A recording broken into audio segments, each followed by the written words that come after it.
You're listening to the ESO Network, your station for all things geek. Hi, I'm Joe Heath. I'm Toni Heath. And this is the Watch-A-Thon of Rassilon. I used to do jokes here. But at one point I just stopped.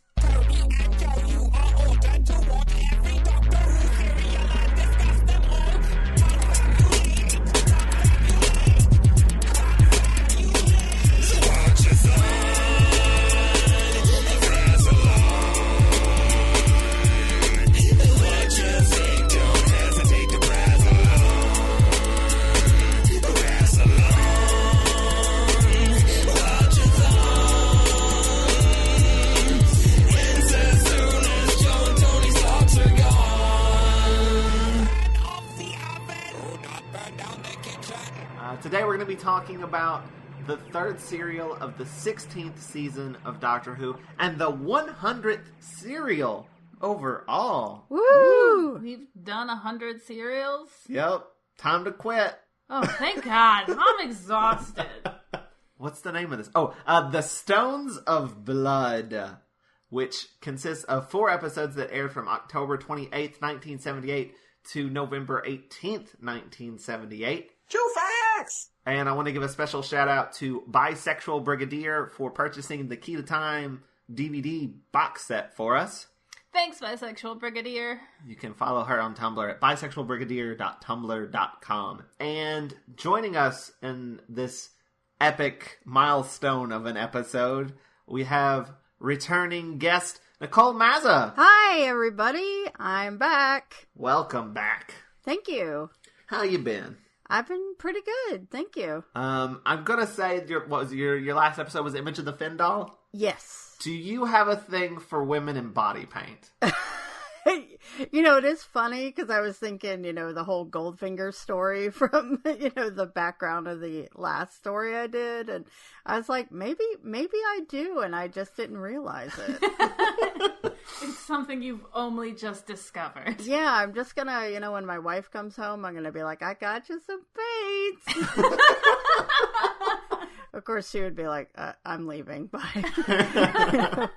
That sounds fair. Yeah.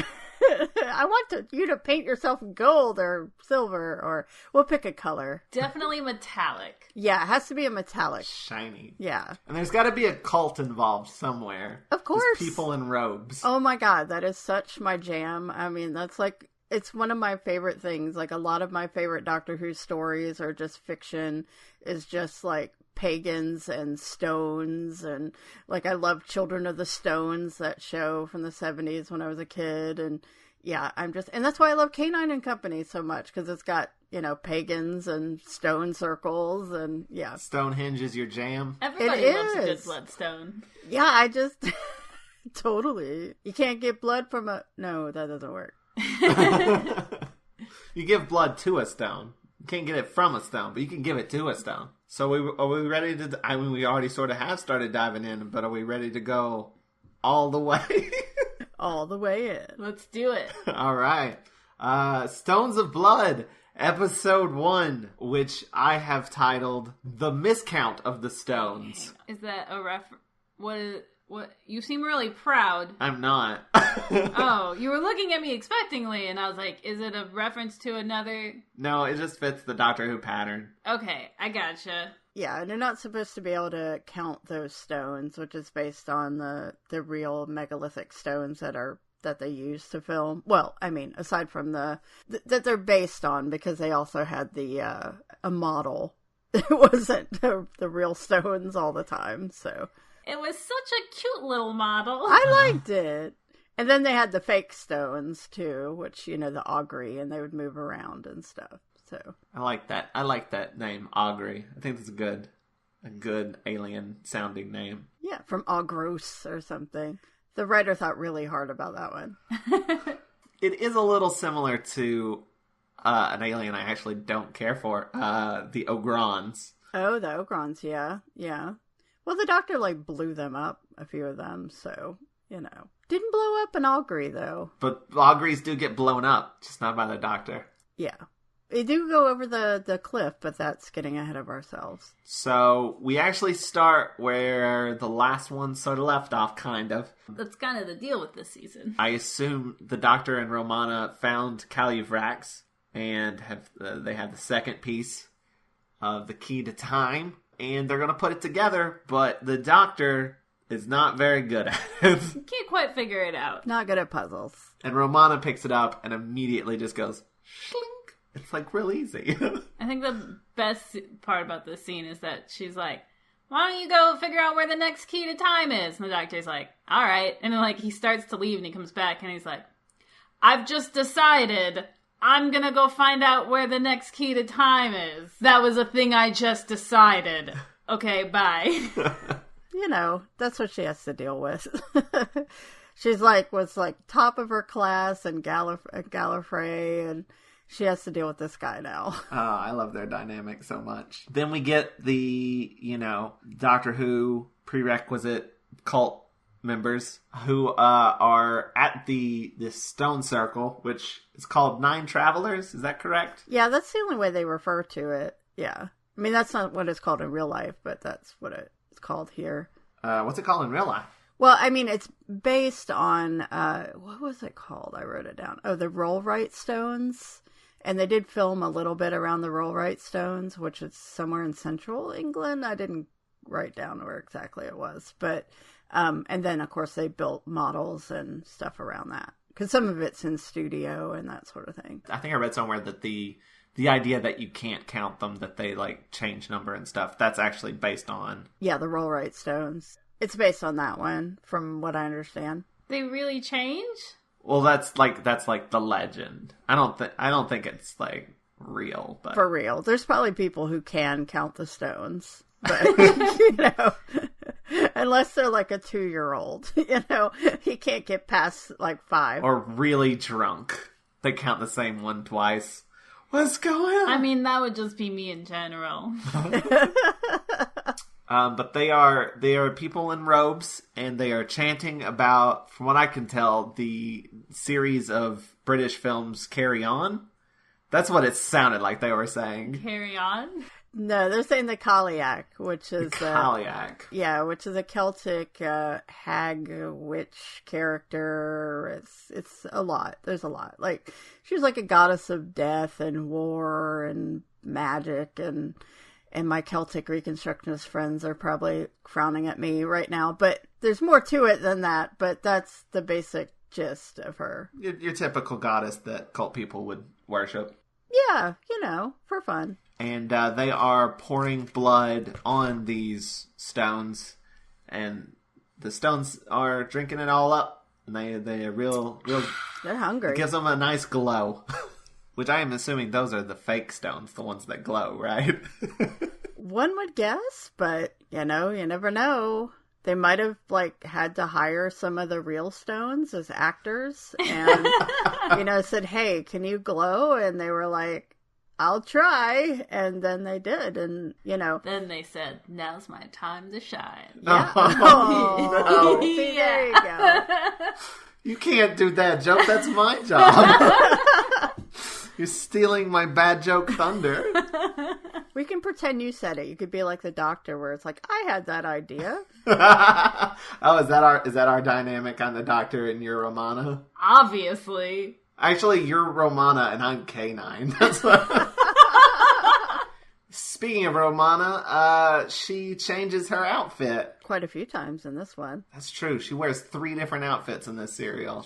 She just had the one that she wore in the last serial. Now she's changed into one that's very pink. What I love about this outfit is it absolutely looks like an alien is like, yeah, that's what people dress like. I love that she has the Burberry hat on, and that's got such chavvy sort of connotations nowadays, but back then it was probably kind of posh, I thought she was about to go golfing in the 80s. In high heel shoes. In high heel shoes. And I find it so odd that the Doctor's like, that's a terrible shoe choice. I'm like, how many companions wear really terrible shoes, all the time in front of the Doctor? And he never says anything. He's never like, you shouldn't wear heels.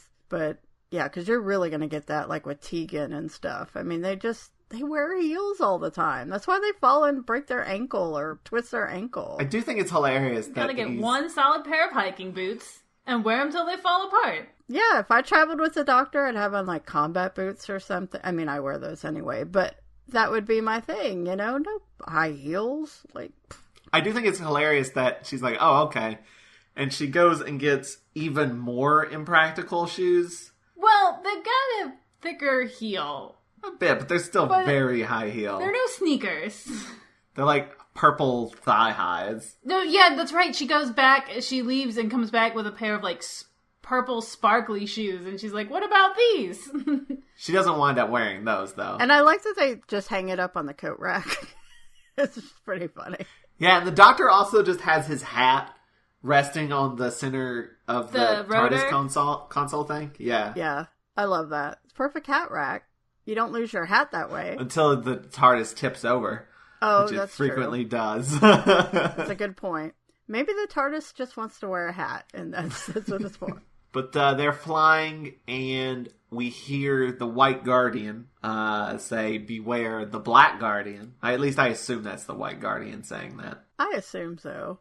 And so the doctor sort of tells Romana... The doctor basically gives us a nice little recap. Yeah, but it's also the first time she's heard about it. She didn't know about the White Guardian and the Black Guardian and all that stuff. She thought it was just a purely Gallifreyan mission thing. So this is the first time she's let in on everything. But it also works as a nice recap. In case she forgot what was happening. I'm not sure why she wasn't in on it to begin with. Because also, like, he's like, this is the Black Guardian, the White Guardian. She doesn't know any of that. And then he's like, we're looking for these pieces to the key to time. And she's like, yeah, I know. I've been here the past 2 serials. It's not like I've been gone for like a week and don't remember what's happening. She looks at the camera. It's booze. She's just been drinking too much to remember. It's the only way to live with the doctor. She's like, I went to the academy for this? Oh my god. They discover that they are going to Earth. In that scene, he's like, he looks where it's gonna be, and he kind of chuckles, and he's like, oh, you're in for a treat. And I was like, it's Earth. And Joe's like, watch it be some mud planet that she's gonna hate. And I was like, yes, it's Earth. She says something like, everyone knows that's your favorite planet. Only for budget reasons. I like that in Gallifrey, everyone knows that the doctor's an Earth weirdo. Yeah. Like, oh god, of course. It's Earth. He's gonna talk to us about Earth again. God. Do you think he did, like, papers on Earth when he was in school? That was, like, his favorite subject to write about. They were like, don't ever bring up Earth in front of him. He will talk about it forever. Show you all of his, like, favorite Earth books. Yes. His little Earth pictures that he has on his wall in his dorm room or something. Makes Earth mixtapes for everybody. Just Earth music. It's all like classical composers and like one-hit wonders from the 80s. Well, we'd have like Hulse the Planets or something, and I don't know, but that would be the solar system, so yeah, I don't know. But yeah, he's just a big old Earth nerd. They land and he's like, anyone for tennis? She doesn't know what that means. This vaguely stresses me out. And he's like, oh, it means, is anyone going outdoors to get soaked? Which I guess that's something they say in England. That's what he said, but I mean, it's the doctor, so who knows? So Romana doesn't trust that either, so she asks K9, what's tennis? And he's like, real, table, or lawn? And then she's like, oh, forget it. And he's like, okay, and then deletes everything about tennis from his memory banks. K9 no longer knows what tennis is. I know. I'm like, I feel like that is setting up something. I mean, I don't think it actually does, but I feel kind of bad for K9. He's going to be in a moment when he needs to know what tennis is. And I had the same feeling. I was like, that's going to come back to bite him later. They're going to need a tennis racket in order to save the day, and K9 won't be able to figure it out. Right. Be like, why does tennis racket master? You know, it would be sad. When they've captured the doctor, we will only let him go if you tell us the rules to tennis. Oh, God. Oh, no. Yep. Oops. And then Toni got a little mad at the doctor once they got out because he has this big old umbrella, but he's like, oh, it's sunny out. So he just tosses it to the side. And it was a cool umbrella. I like that umbrella. That's littering. Go pick that back up.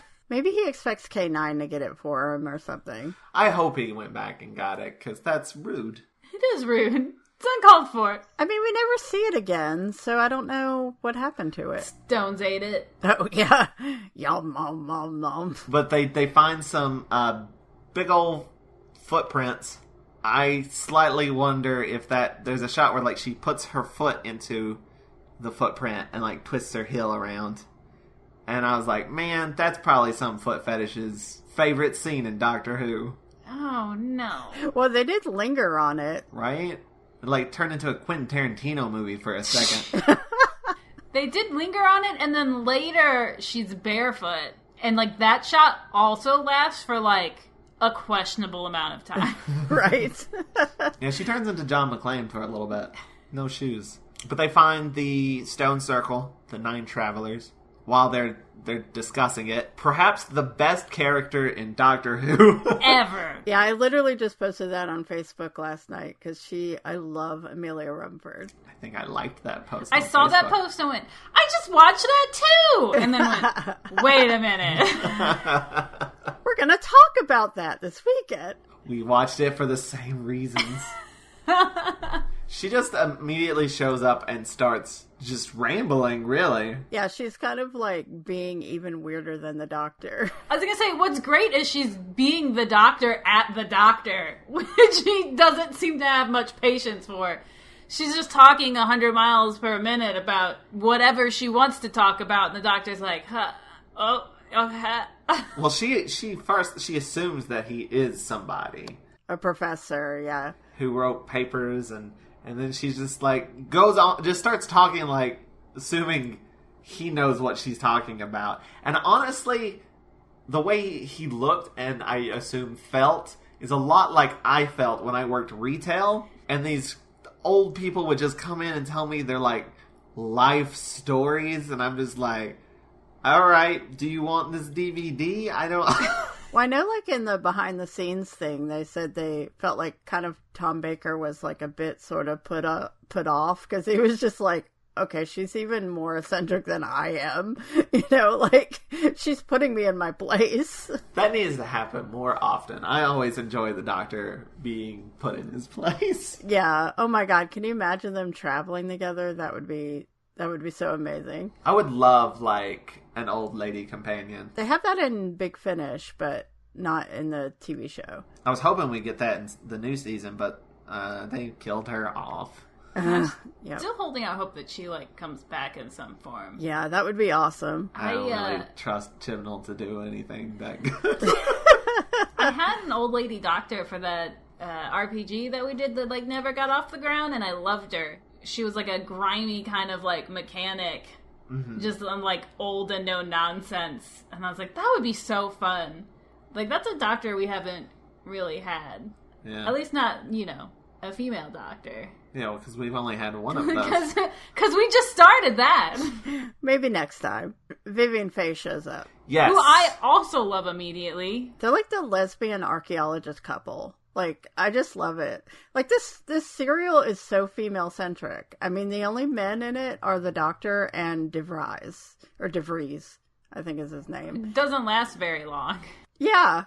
It's just all these women. And they're all strong women, which is awesome. Well, there's 2 other characters, but I don't think they're necessarily gendered. Oh, yeah, you're right.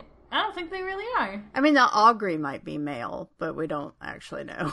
I do believe the other 2 characters are played by men, but that they are just sort of... There's the male camper, I guess. Oh, yeah. He's also not in it very long. Never camp in Doctor Who. Oh, but I love camp in Doctor Who. We actually got into a conversation about camp and stuff like that with Chris Cherry. Apparently, I didn't know about this, but there's a thing in Doctor Who fandom called Guns versus Frocks. Oh, I've heard of that. Yeah, there's people who sort of like prefer the more like serious drama of Doctor Who and the more like militaristic aspects. Hard sci-fi, militaristic, space opera type stuff.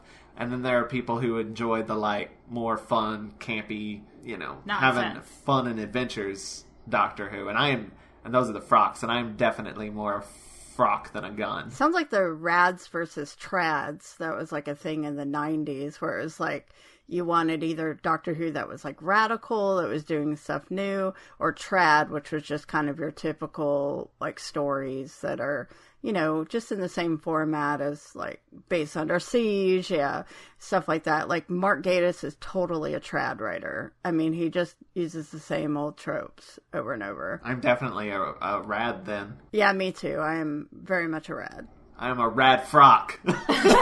Rad frock. Represent. Hashtag rad frock. What are you?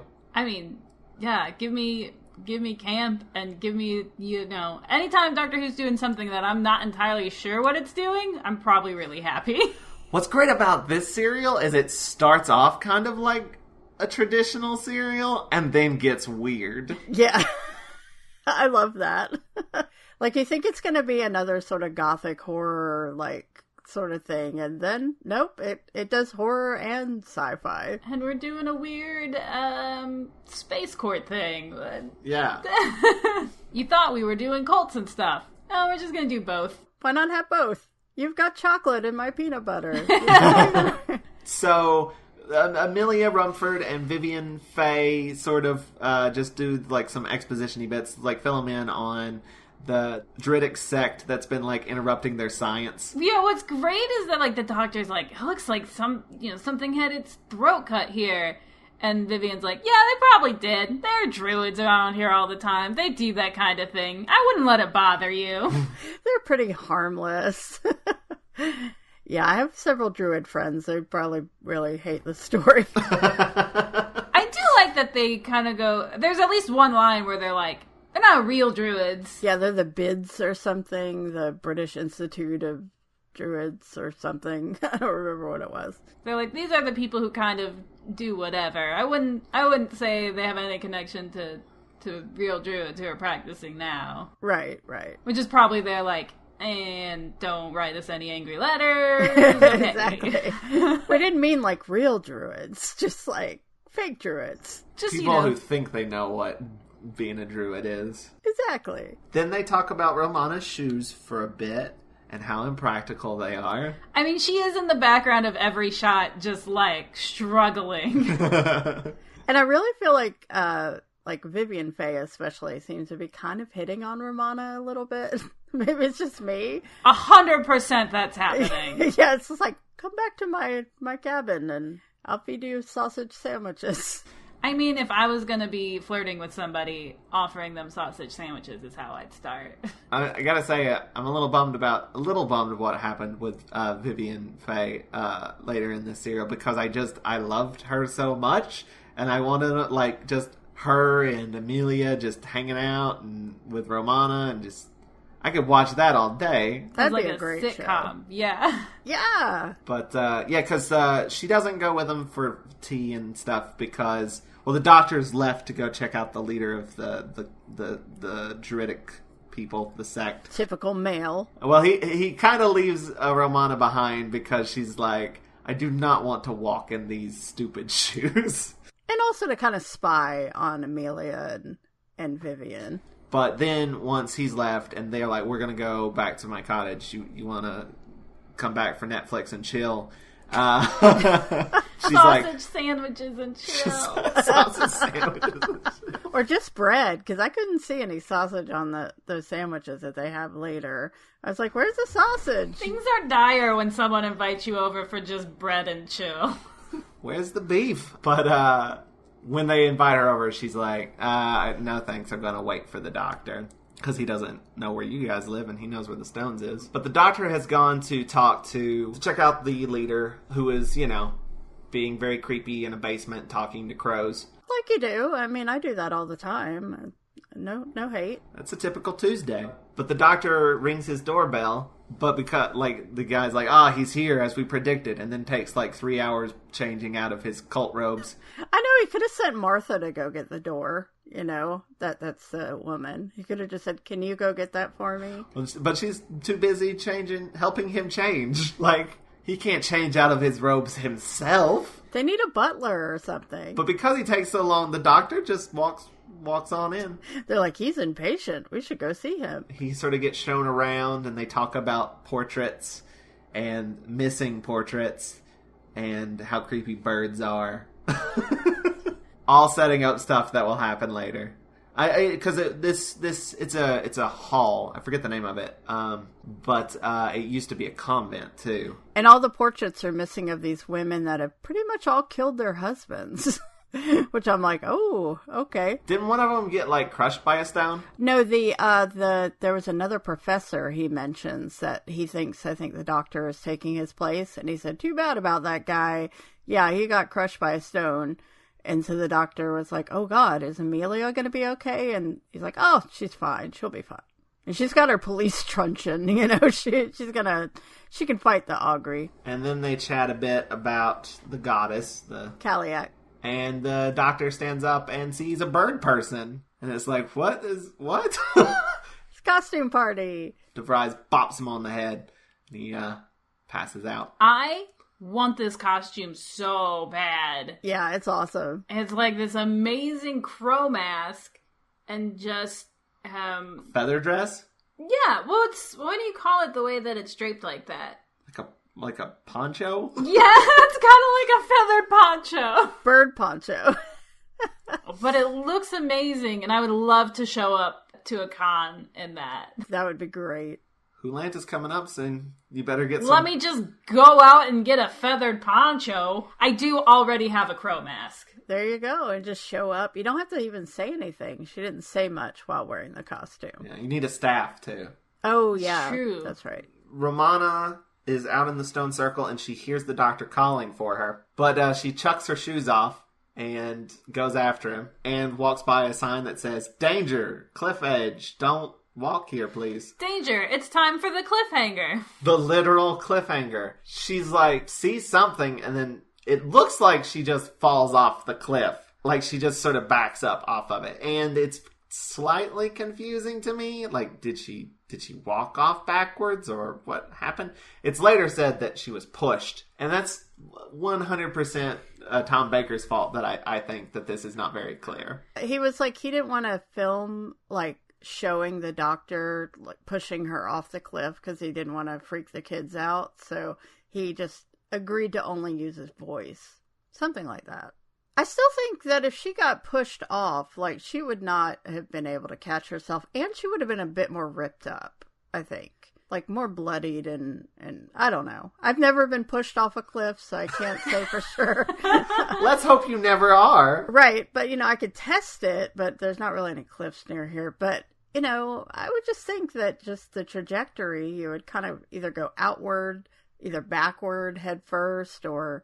I don't know. I don't think you would catch yourself that easily. Also, I don't really understand Tom Baker's objections, considering he's played like an evil version of himself at least twice before now, maybe 3 times. Right, and kids understand that's not really the doctor. Like, they're gonna figure it out. They're not idiots. We literally just had a serial that, like, one of the cliffhangers is that he's like, "Hey, look, I've invited the bad guys here," and then evilly laughs. That was in the Invasion of Time? I think he just didn't want to do it.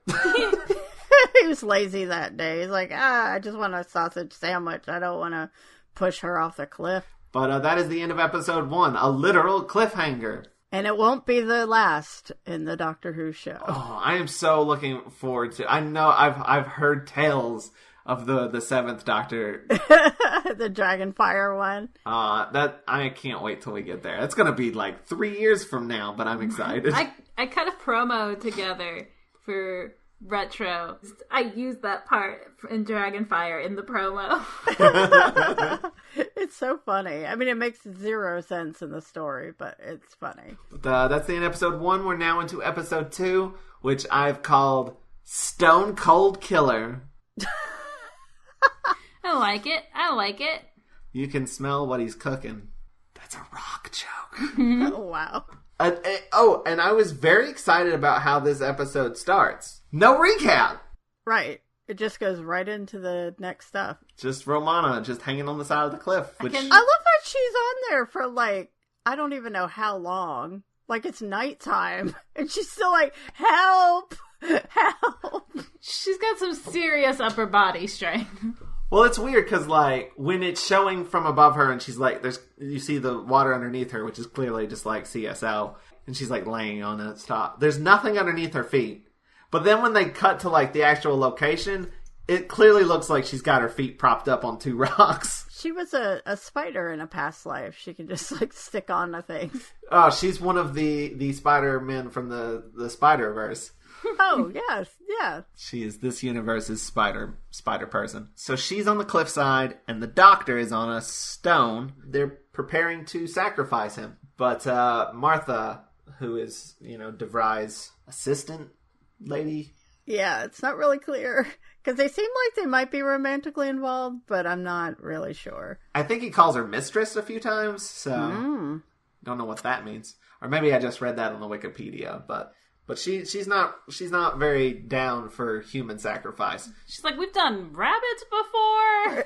Yeah, this is kind of awkward. He has friends. Someone might come and find us. Not down for killing the real people. And the doctor wakes up. Whenever he wakes up on this show, he's just immediately awake. Yeah, I wish I could do that. And rambling. It's like, I hope that's... I hope the knife's been sterilized. Because he could get, like, a staph infection or something. Not worried about dying. No, he'd get an infection. But then he starts calling for help when he sees someone in the distance with a bicycle. I don't know why she's not riding the bicycle. She's just pushing it. I love her, though, when she starts coming with the bike, like, running. She's like, I'm coming for you! Just like, I love you, Amelia. And she gets there and everyone else sort of scatters. And she unties the doctor. Which I think she would see at least one of those people leaving. She's older and her eyesight's not as good as it used to be. And there's only the one little light, I guess, on the bike. And the stones aren't currently glowing, so... and then they both realize that Romana is gone. But they're like, well, we'll have to put a search party together tomorrow unless, if we had like a dog, we could search for her now. And the doctor's like, oh, I have got a dog. You want to see a dog? I've got a dog. Amelia just gets like super excited. Like, all right, we're going to do adventures now. Well, she's probably pretty bored in her life, generally. I mean, she likes looking at the stones and writing about them, but this is probably pretty exciting. She deserves it. She deserves some excitement and adventure. So K9 comes out and tracks Romana down to the cliffside. Which I love that part when he was like, now I know you've always wanted to be a bloodhound. And he's like, negative, master? And he's like, yes. Yes, you have. Yes, you have. He even more quietly goes, negative. Yeah. The doctor is trying to gaslight a robot. But they find Romana, and the doctor's like, oh, we got to get you back up. And she's like, no, I don't trust you. But she does climb up. He throws his scarf down, and he pulls her up on the scarf. But then she immediately, like, shoves him. Like, get away from me. But K9 confirms that he's the doctor. And then they sort of figure out, like, well, maybe whoever was pretending to be you has the piece to the key of time. It's got shape-shifting powers, so maybe she's harnessed it somehow. Or not, well, they don't say she. But someone has. And has used it to turn into the doctor. Which, that is interesting, but never gets used again, really. Yeah, I mean, I guess there's when Vivian changes into the silver version of herself, but I don't know, maybe she just went in the bathroom and covered herself up with a bunch of paint. I don't really know. Yeah, that's not what she actually looks like. That's just fashion. Speaking of fashion, Romana changes outfits again. I love this outfit. This is like one of my favorite outfits of hers. It looks comfortable. It's like a red kind of peasant skirt. It's got like a little white underskirt, and then it's like a red sort of, almost like a peasant top. It's got like strings to tie at the top, and it's very sort of hippie-ish. I'm not a fashion person. I'm pretty butch, but I think it looks cool. Like, for me, it would be all black, but I still like it. Are you, fashion-wise, are you more on the Vivian Faye sort of side? Well, with the silver, yeah. I mean, of course. The black bird costume. Yeah, I mean, you should see me right now. I'm all painted up. I didn't want to say anything and be weird, but... I'm kind of getting some of the paint on my desk chair, though, so... Paint and feathers everywhere. Everywhere. My cat is going to go crazy. Then we cut to DeVries and Martha just freaking out. They are worried that they've made the goddess angry. And then I'm also a little freaked out when just a big flashing something rolls by the window outside. I assume it's the rock. That's one of the stones. One of the rolling stones. Was he cooking? Was he cooking? Is that what you said? Probably not.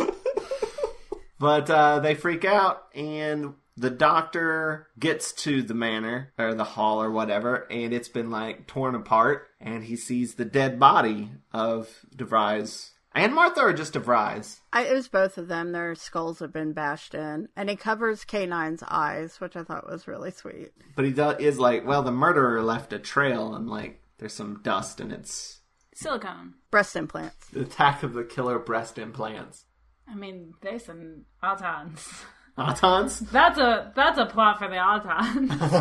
Yeah. Oh my goodness. Oh my god. That would be interesting. That almost sounds kind of like the adipose in a way. Breasts are fatty tissue, so I mean, we've gone down a dark path. Killer boobs on Doctor Who. That sounds like a very RTD plot. I don't know why. Well, you know, the baddie in Miracle Day was almost like a big... It's like a giant vulva. And I'm like, this is a lot about your psychology, Russell. I'm just like, what even? But the stones bust into the place and attack the doctor. Oh, yeah. I'm sorry. Every time they do that, I just say that because I'm like, it's totally like the Kool-Aid Man. I love the Augury so much. Like, they are both frightening, well-designed, and also dumb as hell in a way that I love. A combination of all three of those. That's true. They just have to break a wall down or a door down. Or... Like, on the one hand, a rock coming for you is terrifying because what are you gonna do? But on the other hand, it's goofy because what is it gonna do? Right. I like when it gets stuck, too, because it can't get through the wall sort of thing. It's like, oh, the door's too short. Yeah, I wonder if it, like, does a run-up. You know, to kind of break through something, or if it just kind of just goes, ugh. It's definitely not a very expressive monster. Except for when it's lighting up. That's the only sort of expression it gets. No one really knows what the Augury wants, you know? Sausage sandwiches.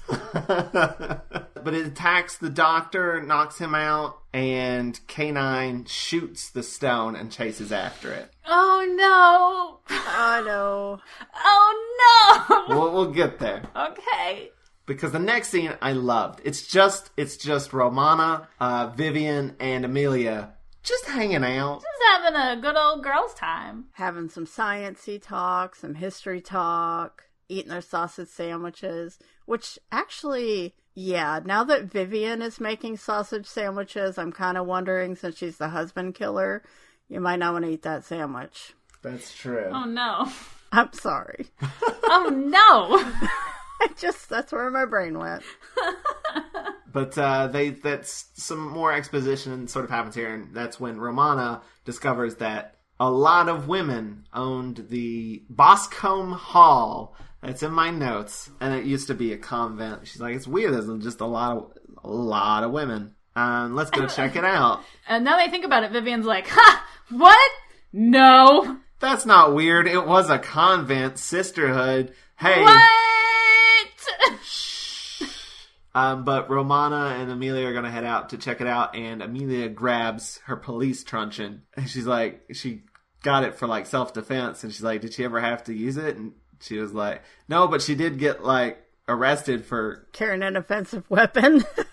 Because she took it to New York for a lecture or something. I love her. She's, like, just ready to attack the world. As we all should be. All right, now we're here. So they arrive at the hall. They find the place trashed, and K9 is upside down, and the doctor appears to be trying to give K9 mouth to mouth? I don't know. I think Tom Baker just does things sometimes. Yeah. They're just like, just let him be weird. We're well past the point where anyone can tell him no anymore. Right? Well, actually, they did tell him no for this serial. Really? There was going to be a scene because this is the 100th serial. It's also like the 15th anniversary. Oh, yeah, with the birthday party. K9 and Romana were going to surprise him with a 751st birthday cake. What? That's cute as hell. Yeah. Why didn't they do it? They ran out of time? No, they said they thought it was stupid, and so they added more of the key to time, like, in the TARDIS bits. I'm so offended. They said it was too self-indulgent. Yeah, I would have eaten that shit up, to be honest. I mean, all of Doctor Who is self-indulgent. I mean, come on. I thought that was great. Someone was like, thankfully they cut it out. And I was like, no, it's a great scene. That's a great idea. And they would eat cake and everything. And then the Doctor would turn to the camera and say, and coincidentally, happy birthday to you at home as well. Happy birthday, Doctor Who. But he's working on K9. K9's parts are all messed up. And K9's just like, I tried. He says, I tried my best, but they were too strong. He tried his best, Joe! He was a good boy! He says he cannot be fixed. And then the Doctor was talking about moving his cerebral core. And I was like, no. But luckily, Romana's like, hey, do you have this, plot thing device? in the TARDIS? And he's like, yeah. And she's like, well, maybe we can hook him up to that and he'll be fine. See, that's why we need Romana around. Otherwise, K9 would be dead. And that's what she does. She takes him to the TARDIS and hooks him up. And I think this is also the point where the Doctor says that the rocks, like Augury, live on blood. Globulin deficient. And then we see the bird person giving blood to the rock. Out of context, that is the weirdest sentence I've ever said. The bird person gave blood to the rock. The actor Rock. The Rock. Yeah. Yeah. Larry Bird gave the rock a bowl of blood. But then I think the Doctor and Amelia are sort of like trying to look around this hall for clues and stuff. And he's like, those paintings that are missing, they have to be important. Or else why would they be missing? Hidden?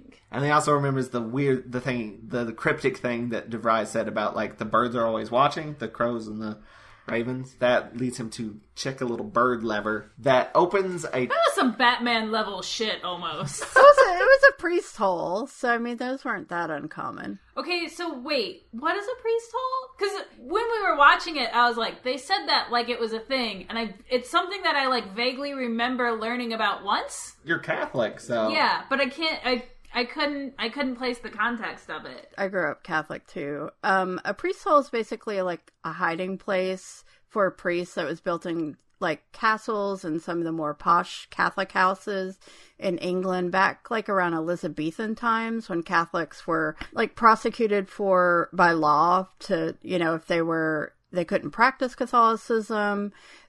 So they would have like masses in their houses. And there were also like priest hunters that would come and try to find the priest. So you would just hide them away in these little hiding places in your house. It was like pretty common in the nicer houses. Obviously not in, your little like townhouse. You probably didn't have a priest hole, but in a lot of old castles and stuff, if they were owned by Catholics, they had a priest hole. Gotcha. While watching the serial, I may have made too many inappropriate comments about being inside a priest hole.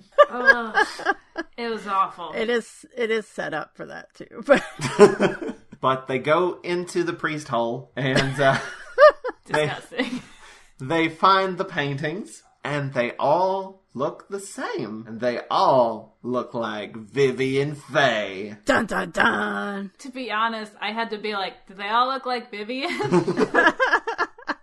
Well, I remember your face blindness. So. Yeah. Yes, they do. I was like, I'm just guessing from context. That's what I'm supposed to be saying right now. I do have to say, the first time you see Vivian silver-faced... I didn't realize that was her either, so... Really? I was like, I just thought it was an alien. Yeah, well, to be fair, Amelia lives with Vivian, and she didn't recognize her at first either in the portraits. So, it's not just you. I do like that she's like, she never told me she was related. Yeah. Then Romana, I guess while K9's charging, just goes out to check the circle, and Vivian Faye bumps into her. Wearing the bird costume, by the way. Right. She doesn't have the mask on, but she has the rest of it. And Romana is just fine with this. But then again, Romana doesn't know what, like, Earth fashion looks like. So Yeah, she doesn't know what you're not supposed to be in a bird costume.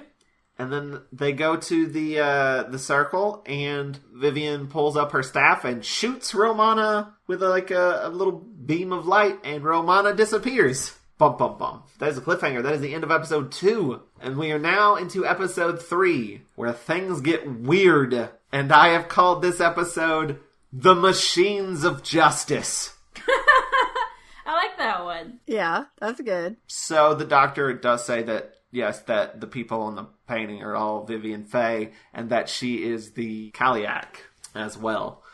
She has many identities. Here's a whole list of them. Kaliak, Vivian Faye, and then she'll get another one in a little bit. I thought Faye was a nice last name for her. I mean, the naming in this serial is pretty good all together. Leonard DeVries, Vivian Faye, Amelia Rumford. Lady Morgana was one of the old identities of her, which of course Morgana is like Morgan Le Fay and, you know, all that stuff. Ooh, clever. I like it. It's good. Who wrote this episode? His name was David Fisher. I'm pretty sure this is his first Doctor Who story. He does go on to write about 3 or 4 more. Well, I like him. But the rock comes after the Doctor and Amelia. They run from it, and the Doctor says it's like a silicon-based life form, and she's like, that's impossible. And he's like, well, maybe it doesn't know that. And then she's like, well, I'm going to hit it with my truncheon. We should capture it for science. I love her. I do too. And he has to be like, no. Maybe we should just run. Though to be fair, his plan is pretty out there as well. I just don't know how it got down the stairs without them hearing it. You know? Ka-clunk, ka-clunk, ka-clunk. Yeah, I mean, it gets kind of stuck in the little archway there, but... That's a good question. How did it get down there? Same way Daleks do. Off screen. The way he defeats this Augury is very much how he would defeat a Dalek as well. He matador capes it at the cliffside. And the music even changes to kind of try to sound like that too, which is very awkward. He throws his, I guess he's got his coat or something, and he wha-ha! And the rock falls off the side of the cliff, crashes into the river, and then it sinks like a heavy thing. No? What?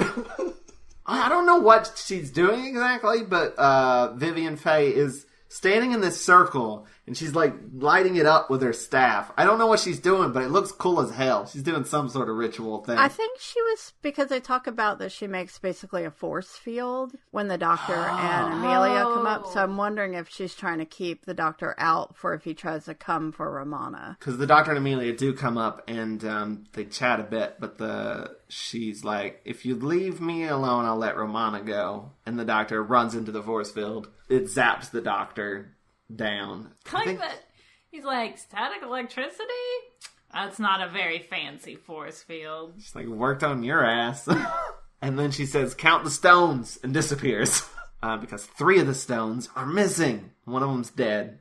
2 of them are still out there. And then that's when the Doctor's like, they're the Augury. I know this because of reasons. But the Doctor sends Amelia to go look for crystals, and he's going to get some stuff from his TARDIS, and then he's going to make a thing. He makes this weird, I don't know, device thing. It looks like 3 little satellites attached to a gun attached to a tripod. And it kind of looks like the 2 bits in the back look like 2 microphones side by side to me. I don't know. It's kind of an odd shape thing. We'll later see a spaceship in this serial. That's definitely 2 microphones taped together.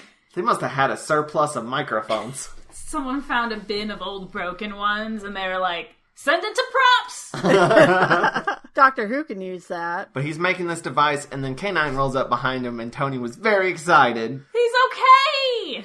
And then the Doctor and Amelia complain about Einstein a lot. She scoffs a lot at Einstein, and the Doctor's like, yeah, he had these theories that were wrong. And they talk about hyperspace. Yeah, but she still talks about his law of relativity. That's right. And I love that she just spouts it off, and I'm like, I love you. You are awesome. What's great is she starts the conversation being like, oh, that's physics, and I'm an archaeologist. I don't know about all that physics stuff. But she's like, oh, but actually, I know enough. And then the doctor says something about, like, traveling through hyperspace is a thing to just sort of bypass time distortion problems. And then she is like, can I ask you a question? And he's like, sure. And she's like, are you from outer space? And he's like, no, I'm from inner time. What does that mean? It was just some BS he said because he thought it might sound cool and he was wrong. Like it sounded better in his head. He's like, I bet this will sound really cool. This is gonna blow our fucking mind. Inner time. Nope. Wait. I said it out loud and just realized it sounds stupid.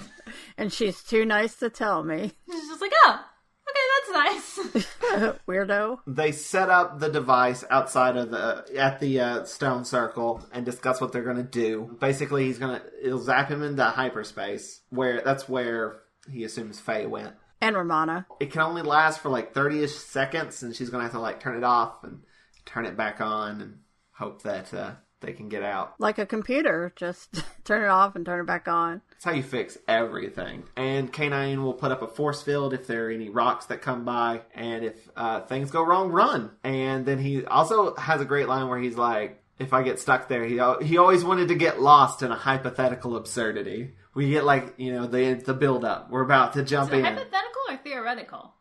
It's one of the two. All right. And like, there's a build up. Like, she's gonna zap him, and he's gonna go into the thing, and then we're building up to it, and then she turns it on, and immediately does not work. Just starts sparking. My favorite thing about this scene is that she immediately is like, "Oh, did I do something wrong?" And K9's like, "No, there's a fault in the wiring. It's the doctor's. It's the doctor's fault." And the doctor's like, "Well, we can't all be perfect, K9." But the rocks come, and K9 has to shoot it with the force field, I guess, which is just, it's that K9 red beam from his nose. The doctor has fixed it. She turns it back on. He's zapped away, and now he's on a spaceship. And he marks a little spot so he knows where to stand to get zapped back. And this is where we see Faye is now silver. Yeah, it's an amazing curveball halfway through of like, yes, you thought we were doing gothic druids and nonsense. But no, we're also doing some space nonsense. Surprise! It's Doctor Who. We can do both. We're basically on this, like, abandoned convict ship with, like, dead people all over. Romana is chained up in this, like, cell with a really cool-looking robot that is also just deactivated. Yeah, it's a Krell android from the android invasion. Oh! Yeah. There's also the Wirren. Did you see that? From the Ark in Space was in one of the rooms. Kind of, like, insecty looking thing. I didn't realize that's what it was. I was just like, that's a big dead bug.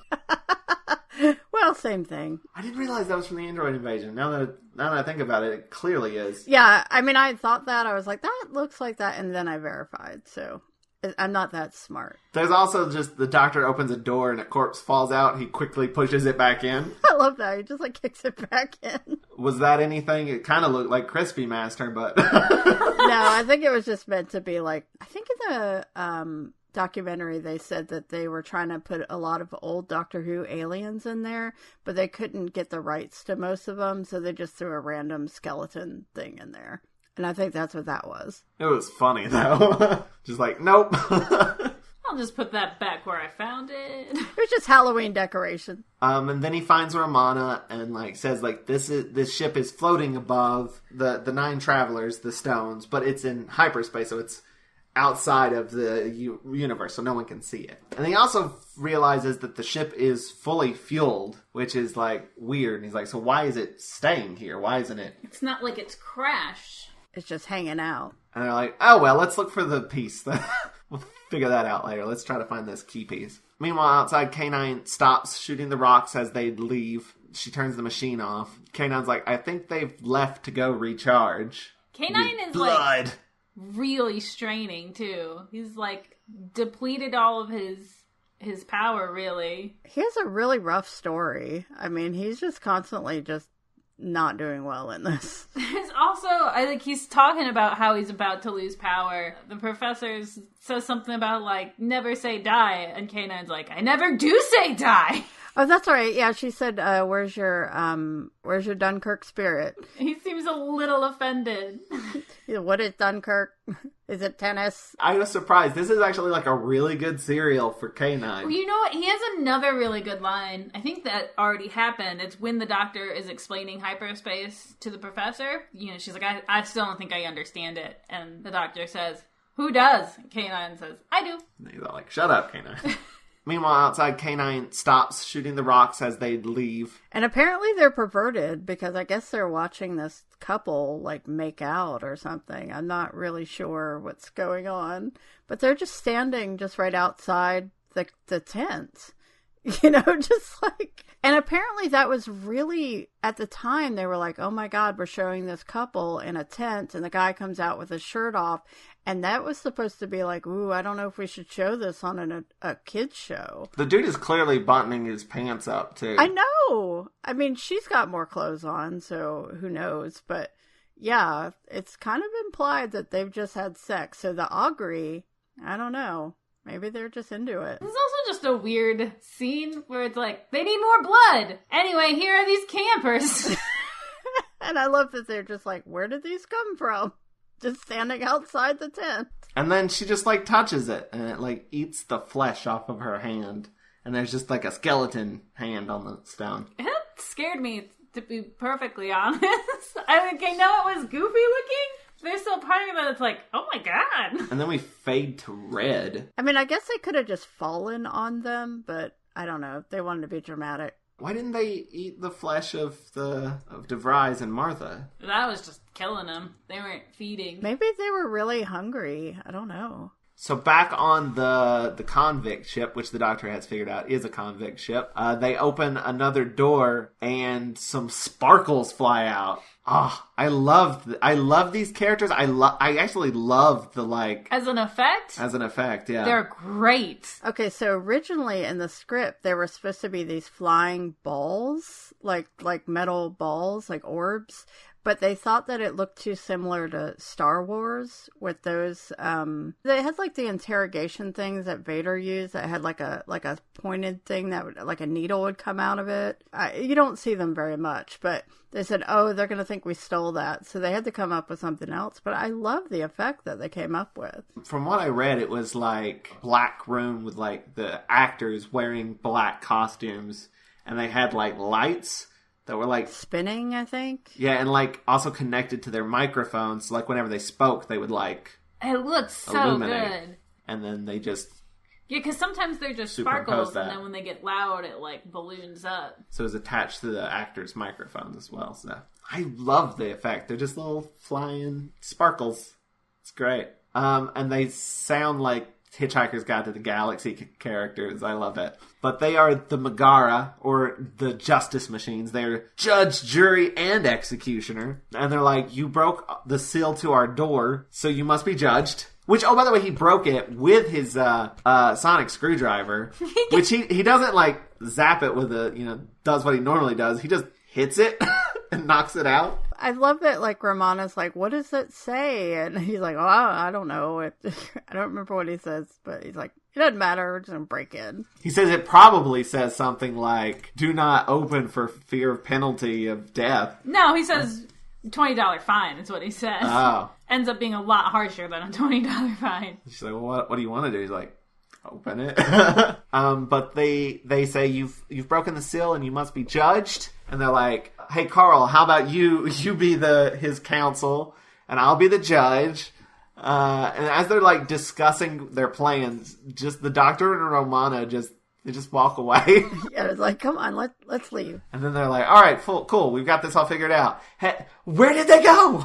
But meanwhile, Amelia turns the device back on, but instead of getting the doctor and Romana, she gets Vivian Faye, who destroys the device with her staff, and then like turns and looks right at the camera. I always hate that. Every time that happens, I'm sitting there and I'm like, don't look at me.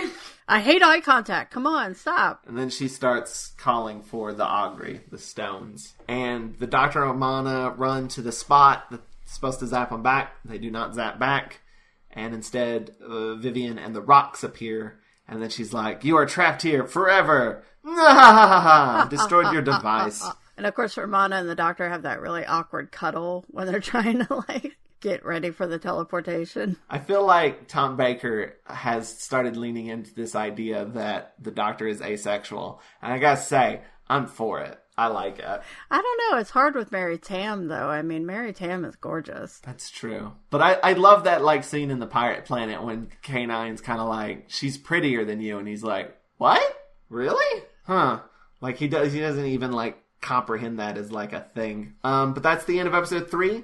And we're now into episode 4, which I have 2 titles for. Number 1 is The Seal of Diplos. And the other one is A Few Good Sparkles. A few good sparkles. Which I have to admit, part of that is just because I watched season 5B of Arrested Development, and they make a lot of A Few Good Men references, so it's been in my head. I was like, oh, that's a courtroom drama. Faye is still evilly laughing, but the Megara show up and say, oh no, the Doctor is ours, not yours, but it's cool, he has been tried and sentenced while he was away. He's like, well, I wasn't there for it. And they're like, yeah, but it's fine. We took care of it. He was your counsel. Anyway, your sentence is that you will be executed. And he's like, what? And Vivian's like, oh, that sounds great. Can I watch? But the Doctor, like, tries to appeal it. And they eventually agree to let him try to appeal it. And they delay the execution. Meanwhile, K9 and Amelia are going to try to rebuild the device. Because, like, Kanan's like, I know how to build it, and you can help me, and you're smart. Yeah, and she's like, I'm a archaeologist, not an engineer. Damn it, Jim. But the Doctor calls Romana as a witness and pulls a ridiculous wig out of his pocket. But he just has on him, I guess? It's your typical, like, judge, white hair in curlers wig. Yeah, that they use in Britain for the... well, that would be a lawyer one, not the judge, but a solicitor. Sorry. But yeah, because I watched Law & Order UK, and they did really wear those. I was like, oh my god, they really wear those. You gotta look fancy. Exactly. And then the Megara put a truth accessor on her brain. And they zap a thing to her to make sure that she is telling the truth. Her testimony is not very important. It mostly just sets up the truth accessor thing. Because the Doctor's like, could you see anyone on here? Could you... And she's like, no. And he's like, so maybe you didn't know that there were dead people on here. Maybe you thought they were alive. And she's like, yeah. And then I guess I was trying to save them.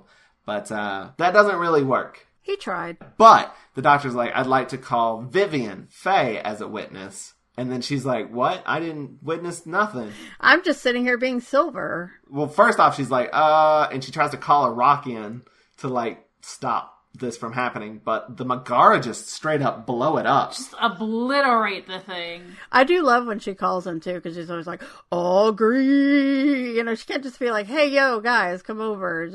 Just be very dramatic about it. Oh, by the way, her outfit is amazing, too. Oh, yeah. I love that dress. Yeah. It's a little revealing, but it's good.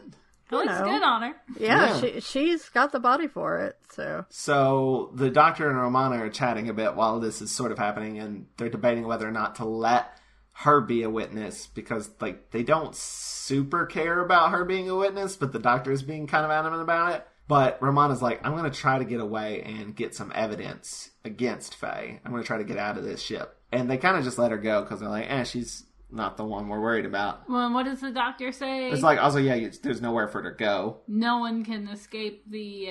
justice machines.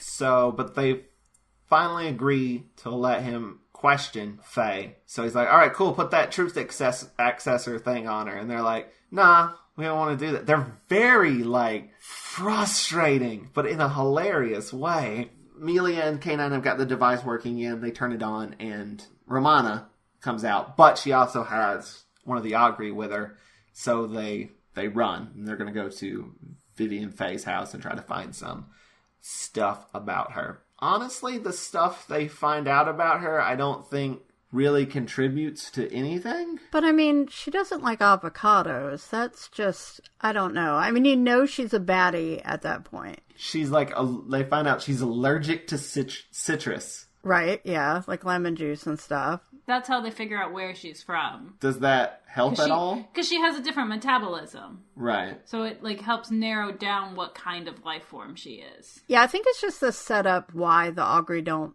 eat her. But it's kind of it's not super important to the plot, but... Yeah, I don't think it, like, is useful at all in defeating her. Well, that's how they figure out where she's from. K9 figures out what does that matter? That's how they figure out that she's... Cesar de Blas. But there's also, I guess, there's probably that person in the audience saying, well, why don't the stones eat her? You know, and so maybe the writer was just like, I'm going to put that in there for them. The Megara don't care about putting the truth successor thing on Faye. But Faye's like, I'll do it anyway. And they're questioning her, not the doctor, so they don't ask anything important. And the doctor's like, ask her about her identity. Ask her about her identity. And they won't do it. And they're like, anyway, this is done. We'll give you a quick, painless death, doctor. And he's like, but no, I have one more witness. And they're like, well, who? And he's like, you guys. And then this is when he's like asking them why they're here and everything. And he's like, we were coming after a criminal who stole the seal of Diplos. And its properties are very much like a certain piece to the Key of Time. It has shape-shifting properties and stuff. And they have her name, which is the Cesar of Diplos, but no description of her. They only have her name. And then the doctor's like, well, that's her. That's her. She's the criminal you're looking for. And they're like, nah, probably not. And even she's like, I'm, Vivian Faye, and ask anybody. I'm Vivian Faye. And they are like, well, anyway, let's execute you, doctor. And he's like, all right, fine. But then he grabs Faye as they're going to shoot him. And then they both get knocked out. Him and Faye. And then they're like, why did you do that? And he's like, hey, you should check her memory cells and stuff, see if she's okay. And then they do, and then they're like, oh shit, she is the criminal. That's such a weird part. Because they could only do it just to see if she's alright, if she's like unconscious or something. I don't know, there's like some weird... It's a law. Bureaucratic bullshit. Yeah, they said something that like, if she cannot speak for herself, then they can use that. Or if she's too dumb. That's the other time they're allowed to use it. If the person's just too stupid to speak. Right. Like the augury. And I believe Amelia and Romana and all that have zapped back to the ship. And the augury. Yeah, the augury came with them. And then the augury is captured by the Megara. And Faye is sentenced. And very unhappy about it. She does like a very hammy reaction to it, and I love it. Well, she's been on the lam for 4,000 years or something. I mean, she's had a good run of it. They've been just sitting in their little cabin for 4,000 years, too. Well, the cops are dead, so they had to be stuck in there, and I guess she locked them in there. So I wonder if they just didn't know. I think they were just waiting for the doors to open. Because that's how it works. Yeah, the cops open the doors and come get them, and they haven't done it yet. And they're so bureaucratic that they're like, just gotta keep waiting. I wonder what they did in all that time. Played games, Fell in love, fell out of love. Aww. Rekindled their love. That's why they're so sparkly. So everybody returns to the Nine Travelers circle, and she's like, it's fine, you'll never get the key to time piece anyway. And the doctor's like, yoink! Rips her necklace off, and then she's turned into a rock. She's turned into a stone by the Megara. Perpetual imprisonment. And then they're like, all right, doctor, it's time for your punishment now, too. And he's like, wait, what? I helped you guys and stuff. And they're like, yeah, but you were sentenced and we have to execute you. And then he does zaps them with something. I don't even know. They disappear. And he's like, we've got a little bit of time. I've sent them away. So let's go to the TARDIS and get out of here. Yeah, I think he said he sent them to Diplos or something, but maybe back to the ship. I'm not sure. I think he said they've got a few thousand, they have 1,000 years head start. It'd be great if they show back up. Yeah. And the new series. All right, we're ready for you. Same effect and everything. They don't even update the special effects. That would be so awesome. But they return to the TARDIS. Amelia's excited to write a new paper about these weird-ass stones. The doctor asks if she's going to put everything in it, and she's like, oh God, no. And she's like, well, one thing, it's got to be surveyed again. It's a different number of stones. But she's like, I've got my reputation, right? Yeah. A scientific reputation to uphold. So she can't say everything. And then they TARDIS out, and they've got the third piece. And the doctor's Still can't put them together. And, like, it ends on him just, like, looking over at Romana like, what? What? Don't judge me. And that's the end of the serial. That's the end of The Stones of Blood. Yep. We're going to take a quick break, and we'll be back for our final thoughts. Looking for a different perspective on both new and classic Doctor Who? Come check out the Terminus Doctor Who podcast at terminus.libsyn.com. Or come look for us on iTunes or your other favorite podcatchers as part of the ESO network. The Terminus Doctor Who podcast. Queer, opinionated, Whovian, female. And we're back. That was a great ad, right? I enjoyed it. What a fantastic show. My show or this show? Yes. Yes, both. But, Toni. Yeah. Are you aware of what time it now is? Hey, Joseph. Yes. Let me ask you this. Yes? Do you know what time it is? Yes, it's time for... Final Thoughts! This is definitely one of my favorite serials of the Fourth Doctor, which is why I signed up for it. I just think it's so fun. I mean, it's got these really great characters. I love the switch from gothic horror into, I don't know if you'd say hard sci-fi, but it's definitely a sci-fi kind of switch at the end there. I love Mary Tam as Romana. A lot of people have a preference for Romana 2, but Romana 1 is actually my favorite. She's actually the very first Doctor Who person I ever met at Timegate, my first Timegate in 2009. She's unfortunately passed away now, but she was super awesome. And so I have a lot of feelings about this serial. It's like all the characters are awesome, as I said, and the story's good, and yeah, I love it. I feel like we didn't talk about it enough, really, in discussing the episode. This is a really good K9 serial. K9 gets to do, like, a heroic sacrifice, and then he comes back, and then, I mean, really a couple of times, like, pushing himself to his limit, and he's like, it's fine, I got it. Like, I'm always like to see a strong, heroic character in, like, a weakened state. That's always gonna be good to me. And to have it be like a dog is just like an extra bonus. Where you're like, what a good boy! And he even has that really, kind of voice. He's like, I tried really hard, Doctor. And you're like, no! Yeah. And he also has a lot of really good lines, this serial, too. He's very quippy. And yeah, it's fun. It's absolutely fun when, you start a serial one way and you end it in a completely different direction. I love the judges. It's a good effect. They're good characters. They're like really fun, just the way that they interact. And it's always fun to see a character like the Doctor get tied up and have to deal with bureaucracy, especially something that's, taken to a part where it's just funny. And the side characters in this were amazing. You have the Professor and you have Vivian. And you love Vivian, and then you find out that she's the bad guy, and you're like, I'm gonna keep liking her. She's gonna have to just keep being my favorite. That's too bad. Also, fashion icon. Yeah.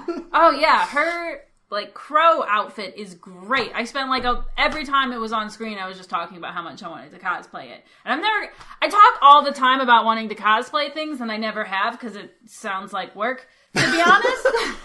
But if anything, like, makes me do it, it's gonna be this one. This is a really, really fun serial. I enjoyed watching it. I think, the dialogue and the characters and everything were spot on. It's the kind of serial that's just super fun to watch. I was a little worried at the beginning of this serial because I felt like it was going to be the same old thing we always get. Like, I was like, oh, here's a cult. And, like, the moment the cult, like, got completely killed off in, like, episode 2? Yeah. I was like, oh, what are we doing? I'm down for this. We're going new places. The Augury, by the way, just an amazing Doctor Who monster. I love them. Again, I can't believe that they're so cheesy but terrifying. I love it. And I love this idea of sort of starting as like a sort of typical Doctor Who episode and then getting weird. I love anytime Doctor Who gets weird. And I love just the weird sort of bureaucratic comedy duo of the Justice Machines. Oh, I just love them so much. And I do feel like sometimes you might have, like, sometimes doing, like, a complete 180 like that can sometimes be jarring, and you're like, oh, well, we were doing one thing, now we're doing this thing, and I don't like this other thing as much. But I loved it here. It was so good. I do wonder about, like, people that do tune in every week, like, if they missed, like, the first two, or went from, like, episode 2 to episode 3 or something. We're like, what? Am I watching the same story? Yeah, I'm always curious about how this played out week for week, because sometimes I have a hard time following the plot, and I'm watching them all one after the other. But, I love this. Like, it reminded me of Image of the Finn doll, but I kind of like it better because it, like, starts off like Image of the Finn doll and then ends like a completely different serial. And that sometimes happens in 6-parters, but I've never seen that happen so drastically in a 4-parter. I love that. I thought it was really good. So I recommend. This has been a good season so far. I hope it keeps this level of quality. Yeah, I've been enjoying it. It's usually considered a favorite amongst fans, season 16. That was the Stones of Blood. Before we go, anything you would like to plug? Well, I guess I should plug my podcast. It's called Terminus. It's a Doctor Who podcast, not a Walking Dead podcast. You can find it at terminus.libsyn.com.